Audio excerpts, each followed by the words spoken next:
That's exactly right, and we can see spawning in the bottom left-hand corner of Daybreak is Mana's opponent, Alicia, as the Brew Protoss. And his opponent up in the top right is Mana, the green Protoss. That's right, guys. Mana is 3-3. If you're just tuning in right now, guys, this is a rescheduled match from Week 7, Division 3. Alicia is 5-1, once again doing well in the regular season, and he does have a +6 map score, so he's been doing pretty reasonably well and winning comfortably. The only time he lost was to Hero, and everyone know how contested that series was. But the big thing to highlight is that Alicia is 70% against foreigners in PvP. And that's why I thought Alicia was going to be able to take this series, but Mana's showing all the things. You know what Mana is against Alicia? He's 100%. He's 100%. And he's going to continue to be 100% because it's Mana. Well, do you see what Mana's even doing, man? He's this is something we haven't seen in such a long time. And you sneaky little guy. He's going for a 10 gate. Wow, this is not even like an economic 2 gate. He's gonna go for 2 gates on 10. This is I haven't seen this in a long time. Chrono boost out a Zealot, and then he'll get 2 Zealots at the same time behind it. And he will either win the game or he will leave the game. There's not a whole lot of room for speculation there. So Mana is going all in. Oh, but Alicia scouted every single corner and then turned away at the last moment. That's kind of unfortunate. In fact, Alicia is just calling back his probe. And that's all the scouting he's going to do. Mana has everything in his disposal because he's, I mean, if he's going for an early second gas as well before his cybernetics core, like in the first game, he's just dead.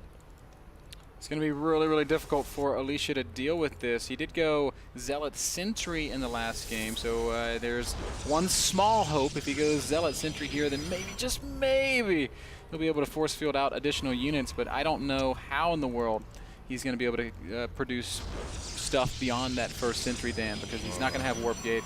There's the second gas going down. This is already looking grim for Alicia. Alicia needs to start a Zealot now, but he's going to play this greedy. Oh, he's going for 2 gate. He wants to go for Stalkers early on. That's just going to be way too much. He's going to have 3 Zealots against probes. This is about as close as you can get to a build order win, Dan.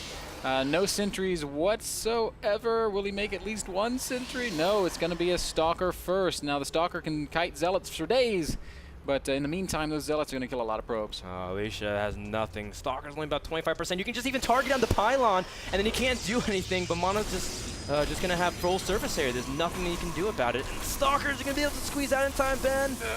Alicia very intelligently threw down a pylon immediately.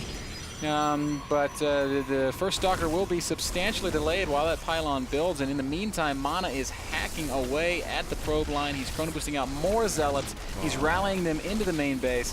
This game is over. Yeah, I mean, the pylon doesn't even reach the cybernetics core, so we can't even continue Warp Gate.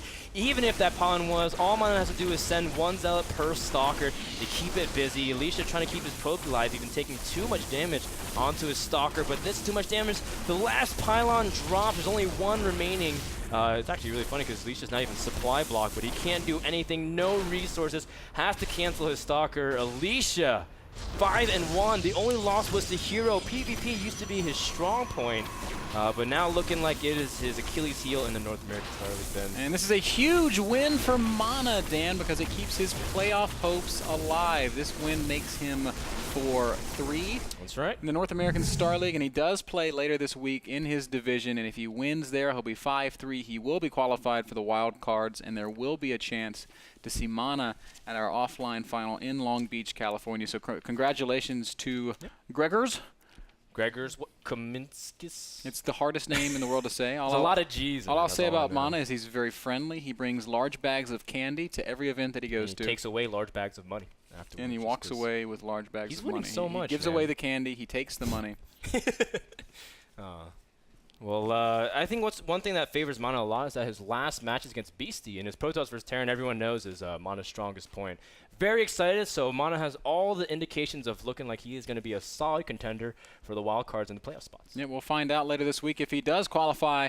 That last game, guys, brought to you by Audible. Head over to nasl.tv/p/audible and download and listen to a bestseller today. I think I might actually do just that. I got a new tablet, and I think I will download an audiobook and listen to some bestsellers. That's right. I read regular books though, because I have like the Kindle, so nothing replaces the visual imagination, man. So. Well, you're doing it wrong, Dan. You are doing it wrong.